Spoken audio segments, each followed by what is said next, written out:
오늘은 예수님의 참된 가족으로 살아가기라는 제목으로 하나님 말씀 나누겠습니다. 요즘 정말 세상이 흉악한데요. 서울의 신림에서 여성 피해자인데요. 공원에서 이렇게 산책하는 여성을요, CCTV 없는 곳에서 이렇게 때려서 결국 성범죄를 저지르려고 했었다가 이제 결국 시민 신고로 잡혔는데, 문제는요, 그 피해 여성이 초등학교 교사라고 하는데 그렇게 맞고서 죽었다고 합니다. 그래서 너무나 안타까운데요. 요즘에 이렇게 젊은 여성들을 대상으로 하는 정말 강력한 범죄들이 많이 있습니다. 오늘 또 온라인으로 이제 처음 제 설교를 들으시는 분들 또 계시리라 믿는데요. 저희 교회는 그 조지 스토킹 범죄라고 해서요, 이렇게 스토킹 당하는 분들을 돕고 있습니다. 카페를 만들어서 돕고 있습니다. 그런데 이제 그들 중에는요, 대부분 남성들보다는 저한테 이제 연락 오시는 분들 여성들이 많으신데요. 그래서 저는 특히 이런 범죄들이, 강력 범죄들이, 저는 그래서 여성들이 많이 이렇게 당한다고 생각합니다. 그래서 우리가 N번방 사건에서 봤듯이 스토킹 그냥 그걸로 끝나는 게 아니라 이렇게 다른 범죄로 그게 이어지는데요. 그래서 나중에 성폭행이나 살인사건, 이게 전조행위가 스토킹이라고 해서요, 저는 이 스토킹 범죄의 위험성을 특별히 알리고 있습니다. 그래서 바라기는 정말 이 사회가 사회적 약자들, 여성들 대상으로 하는 강력 범죄, 또 성범죄 사라지도록 함께 기도해 주셨으면 좋겠습니다. 저는 이제 이번 주에 휴가를 겸해서 계곡에 물놀이도 갔었는데요. 제 동생이 또 서울 신림에 살고 있는데, 요즘 그 동네가 요즘 사건 사고가 많은데, 어쨌든 저는 아버지 또 남동생 가족들하고 좋은 시간을 가졌습니다. 그래서 가족들이 오랜만에 이렇게 모여서 즐거운 시간을 가졌는데요. 제가 고향이 또 김포니까 경기도에서도 오래 살고 서울에도 살았지만 이제 이곳 청주에 와서 살면서 좋은 거는요, 주변에 좋은 계곡들, 이런 것들, 산들, 이런 게 많아서 너무나 좋았는데요. 그래서 이제 이런 휴식을 가질 수가 있었는데, 다들 이렇게 계속되는 무더위 가운데 건강 유의하시고 또 무더운 여름 잘 보내셨으면 좋겠습니다. 오늘 계속해서 저는 이제 마태복음 말씀 지난주 이어서 나누는데, 오늘 말씀의 제목은 예수님의 참된 가족으로 살아가기입니다. 그래서 오늘도 우리가 또 이 말씀 붙들고 또 한 주간 살아가면서 하나님 말씀에 순종하면서 우리 또 살아갈 때, 이번 주도 하나님의 사랑과 인도하심을 다 경험하는 저와 여러분 되시기를 간절히 기도하고 축복합니다. 오늘 나누고 싶은 핵심적인 교훈은요, 우리가 같은 믿음 안에서 하나님의 뜻대로 살아가는 사람들이 형제 자매고 가족이라는 것입니다. 그래서 같은 믿음 안에서 하나님의 뜻대로 살아가는 사람들이 형제 자매고 가족이라는 것입니다. 그래서 지난주에 서기관과 바리새인들이요, 예수님께 귀신 들린 자를 이렇게 데리고 오죠. 그래서 그 고치니까 바알세불의 왕의 힘을 이용해서 귀신을 쫓아냈다, 그리고 예수님께 이렇게 시비를 걸죠. 비난을 하죠. 그때 예수님은요, 그들에게 성령 회방죄에 대해서 말씀하십니다. 그리고 경고하시는데요. 오늘 말씀도 계속해서 그 서기관과 바리새인들, 또 예수님의 경고의 말씀이 오늘도 이어집니다. 오늘 읽었던 마태복음 12장 38절 말씀, 우리가 그거 다시 한번 읽었습니다만 다시 한번 읽어보겠습니다. 마태복음 12장 38절 같이 함께 읽어보겠습니다. 시작. 그때에 서기관과 바리새인 중 몇 사람이 말하되, 선생님이여 우리에게 표적 보여주시기를 원하나이다. 아멘. 지난주 이제 귀신 들린 사람 예수님이 고쳐주는 걸 보지 않았습니까? 그런데도 불구하고 다시 표적을 구하는 것입니다. 이미 기적을 보여주셨는데 바리새인과 서기관인들은 당신이 메시아라는 걸 다시 한번 보여주십시오, 이렇게 하는 것입니다.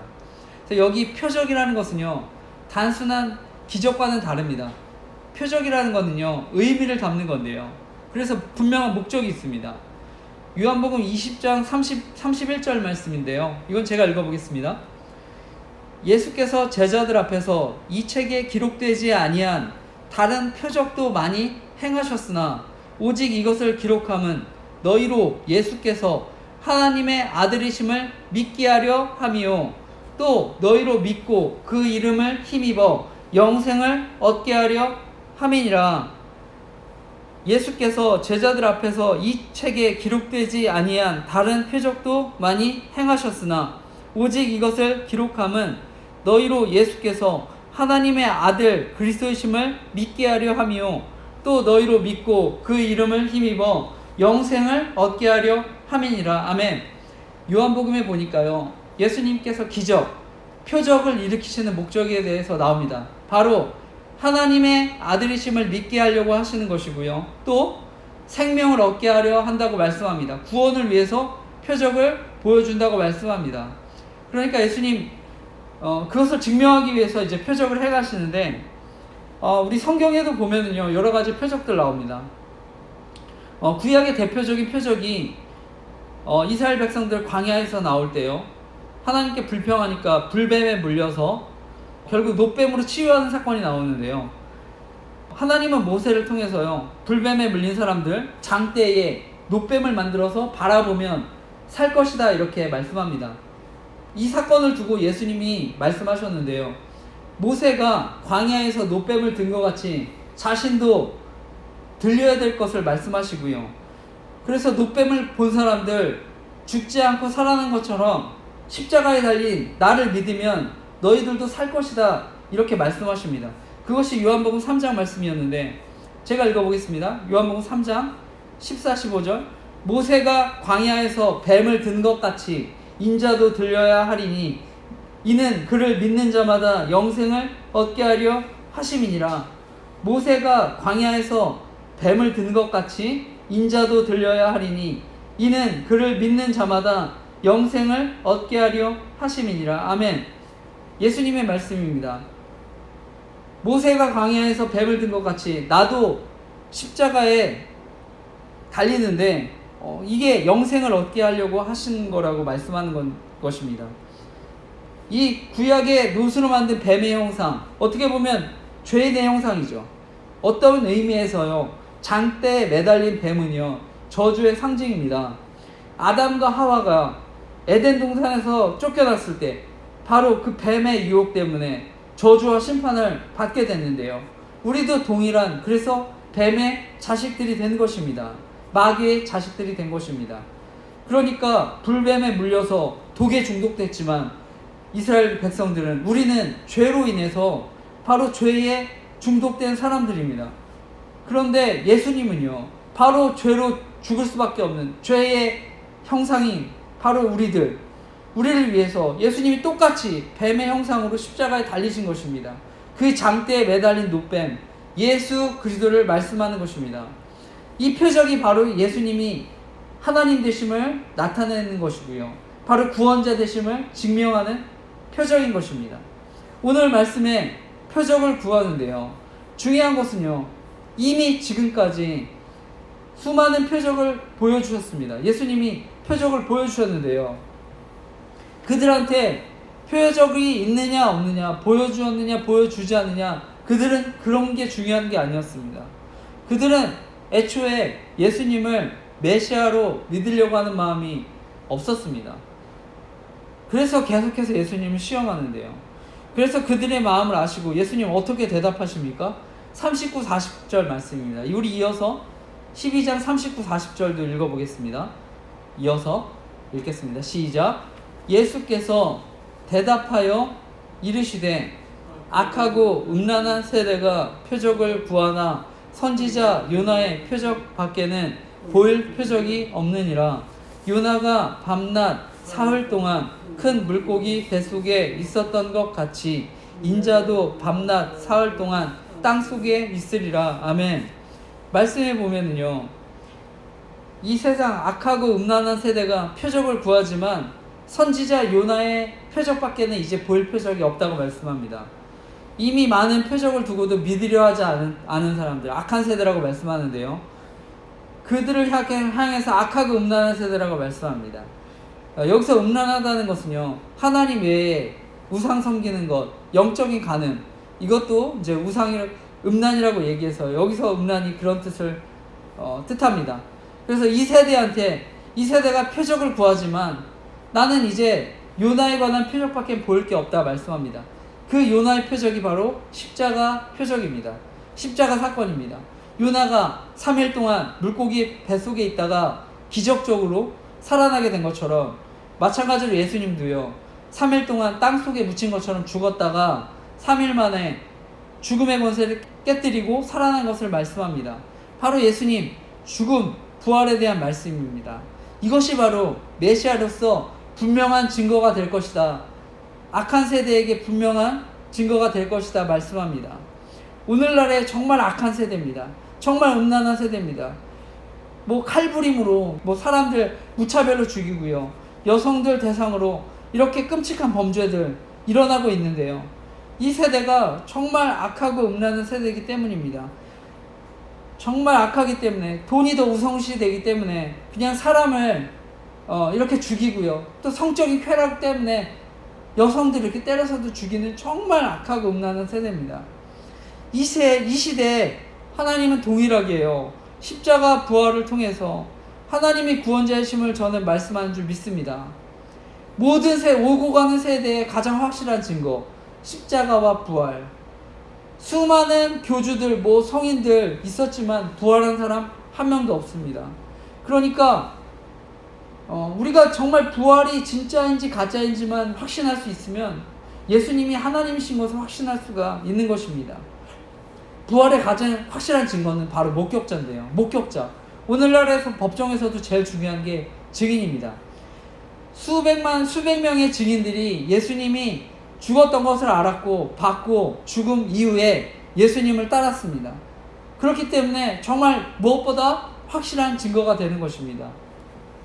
18, 19세기에 미국 변호사 배심원 사이먼 그린리프가요, 이 사람이 법정 증언 전문가였는데요, 예수님의 십자가 사건을 연구하면서요, 복음주의자들의 간증이라는 책을 통해서 예수님의 죽음과 부활에 관한 증언을, 정말 이것이 가치 있는 증언이다, 이것은 정말 이들이 진짜 증언한 것이다라는 이렇게 확신을 하게 됐습니다.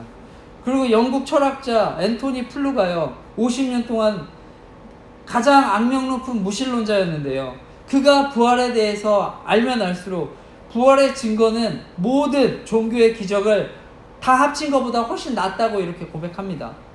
그리고 19세기 역사가 토머스 아놀드 옥스퍼드 교수가요, 인류 역사상 어떤 사실도 부활보다 더 우수하고 더 완벽한 증거는 없다라고 말했습니다.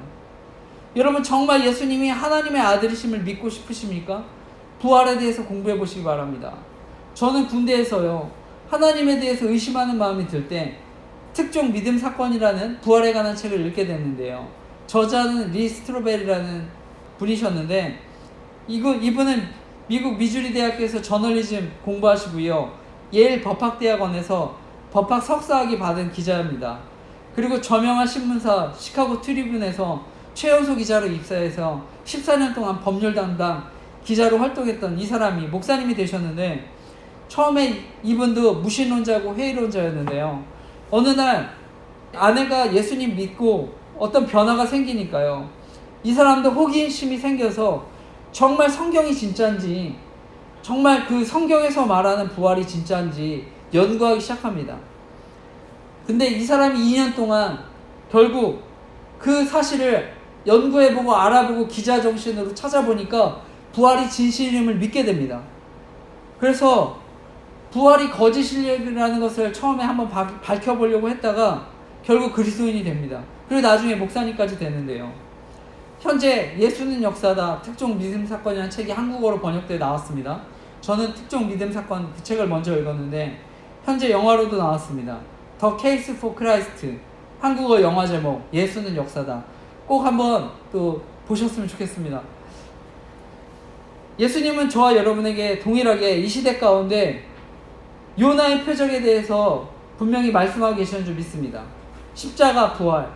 너네 예수님 믿고 싶으면 십자가 부활에 대해서 한번 알아봐라, 이렇게 저는 말씀하시는 줄 믿습니다. 그래서 반드시 예수님, 내가 도저히 믿어지지 않는다, 나는 정말 하나님 믿고 싶다, 꼭 한번 알아보시기 바랍니다. 제가 읽은 책, 제가 특종 믿음 사건 또 책을 읽었습니다만 한번 또 읽어보시기를 바랍니다. 그래서 꼭 하나님의 아들이심을 믿고 확신하는 은혜가 여러분 가운데 있으시기를 간절히 기도하고 축복합니다. 이어서 보면 예수님 말씀하십니다. 마태복음 12장, 우리 이어서 41, 42절도 한번 읽어보겠습니다. 계속해서 41, 42절 읽겠습니다. 시작. 심판 때에 니느웨 사람들이 일어나 이 세대 사람을 정죄하리니 이는 그들이 요나의 전도를 듣고 회개하였음이거니와 요나보다 더 큰 이가 여기 있으며 심판 때에 남방 여왕이 일어나 이 세대 사람을 정죄하리니 이는 그가 솔로몬의 지혜로운 말을 들으려고 땅 끝에서 왔음이거니와 솔로몬보다 더 큰 이가 여기 있느니라. 아멘.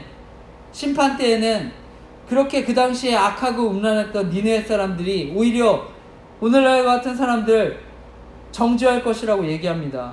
왜냐하면 아무리 악했던 니느웨 사람들, 아무리 음란했던 니느웨 사람들도 요나의 전도를 듣고 회개했다고 말씀하는 것입니다.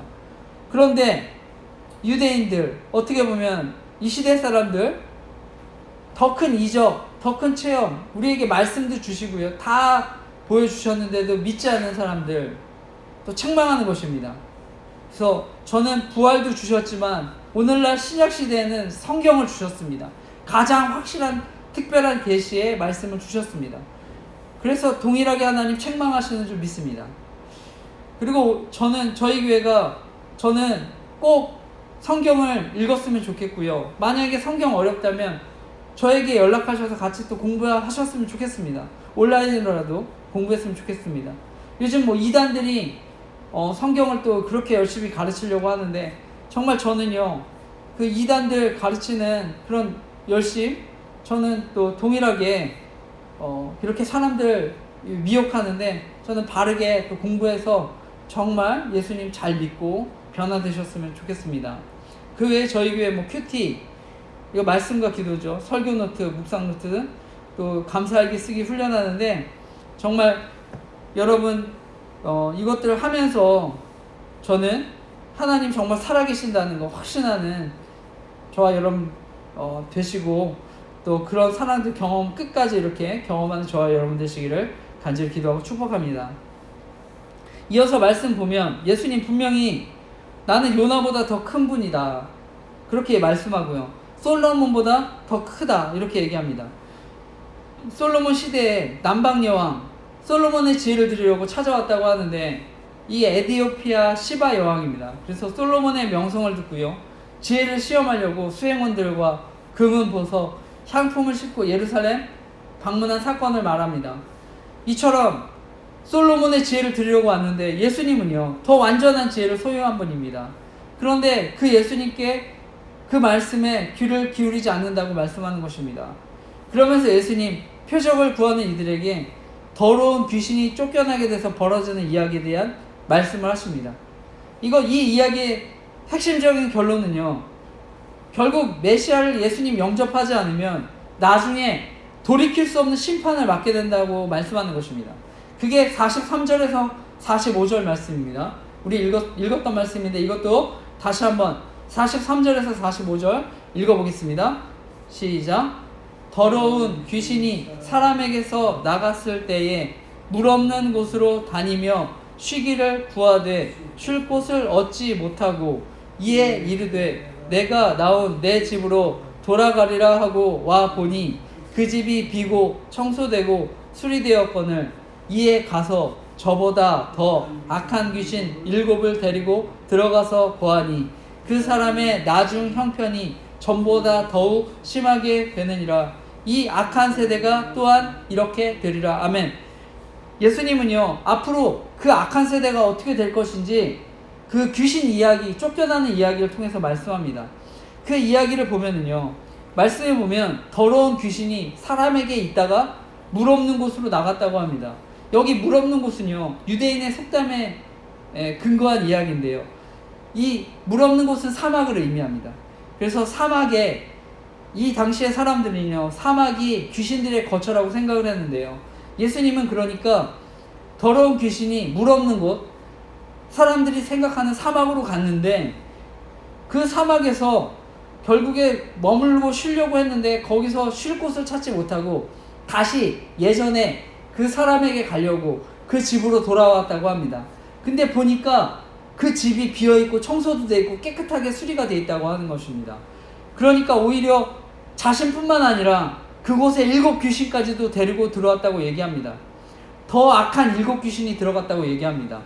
성경의 7은요 완전함을 상징합니다. 그러니까 7 귀신이 들어갔다는 것은요 완전한 사단의 지배를 받는 상태가 되었다고 말하는 것입니다. 완전한 사대를 지배를 받는 이스라엘이 되었다고 얘기하는 것입니다. 이것이 바로 이스라엘의 역사입니다.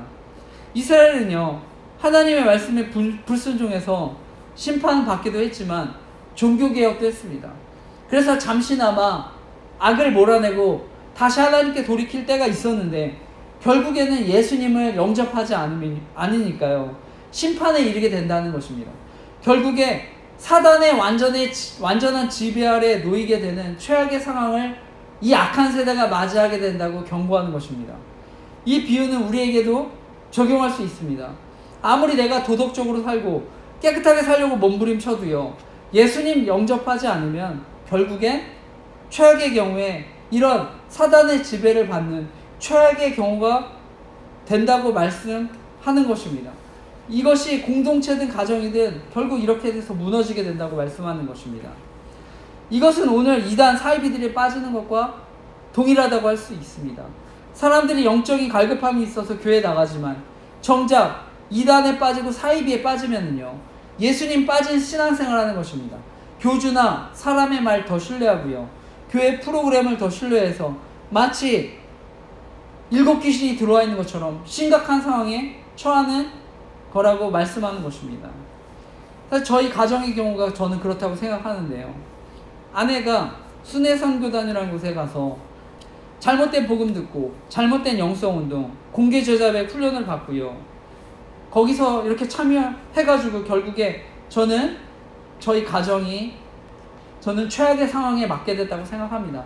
결국에 이 순회선교단, 저는 합신교단에서는 참여금지, 저희 교단에서는 이제 교류금지해서요 하고 있는데 문제는 거기서 받았던 공개 제자백 같은 훈련이요 또 우리들 교회라고 하는 김영재 목사님이 심호하시는 교회도 동일한 훈련을 하니까 아내가 또 여기 이렇게 참여하면서 여전히 이렇게 가정을 힘들게 하고요 문제를 일으킨다고 생각하는데 저는 사실 제일 큰 걱정은요 자녀들 또 청소년들 이 공개 제자배 훈련 받고 피해를 받을 수 있을까봐 그것이 사실은 제일 걱정이라서 제가 그것을 알리고 있습니다. 그래서 열심히 이런 또 제가 조지 스토킹 카페, 피해자 카페도 알리고 있지만 이런 공개 제자백의 위험성에 대해서도 알리고 있는데요. 앞으로 또 정말 피해자들이 생기지 않도록 간절히 또 기도해 주시기를 부탁드립니다. 우리 이어서 말씀을 보면 예수님께서 무리에게 말씀하실 때 예수님 가족들이 찾아옵니다. 어머니, 마리아, 동생들이 예수님 찾아옵니다. 그 말씀이 46, 47절 말씀인데 이것도 한번 읽어보겠습니다. 이어서 46, 47절 읽어보겠습니다. 시작. 예수께서 무리에게 말씀하실 때에 그의 어머니와 동생들이 예수께 말하려고 밖에 섰더니 한 사람이 예수께 여짜오되 보소서 당신의 어머니와 동생들이 당신께 말하려고 밖에 서 있나이다 하니 아멘. 예수님이 이제 이 무리한테 말씀을 전하실 때 어떤 사람이 예수님께 와서 얘기하는 것입니다. 보십시오 선생님 밖에 어머니와 당신의 형제들이 형제자매들이 밖에 이렇게 왔습니다. 그러니까 밖에 서 있는 예수님의 가족들 어머니 마리와 뭐 야고보, 요셉, 시몬, 누이들 이렇게 있는데요. 이들은 마리아랑 요셉 사이에 출생한 아들, 딸들입니다. 아마 이제 그 밖에 가족들이 걱정돼서 예수님을 이제 찾아왔던 것 같은데요.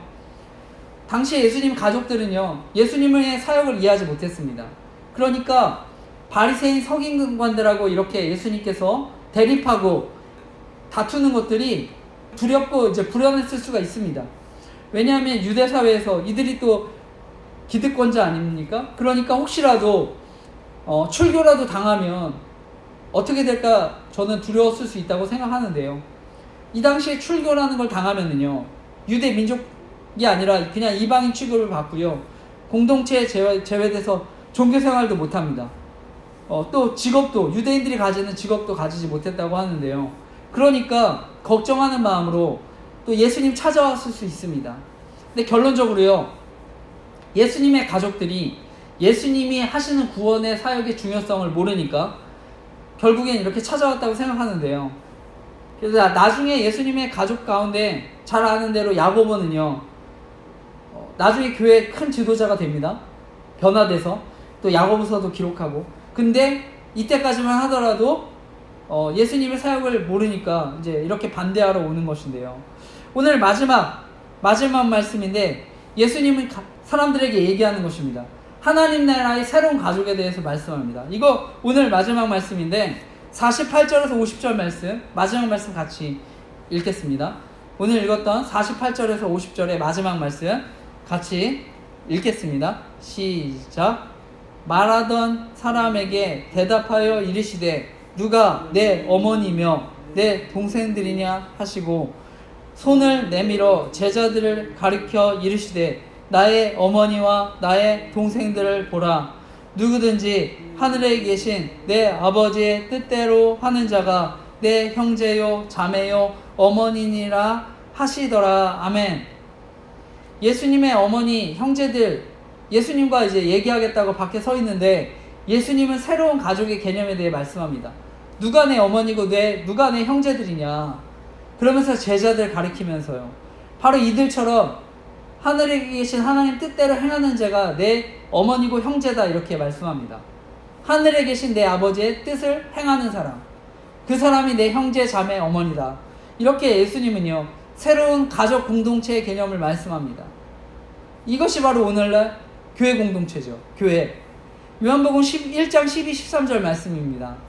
영접하는 자, 곧 그 이름을 믿는 자들에게는 하나님의 자녀가 되는 권세를 주셨으니 이는 혈통으로나 육종으로나 사람의 뜻으로 나지 아니하고 오직 하나님께로부터 난 자들이니라.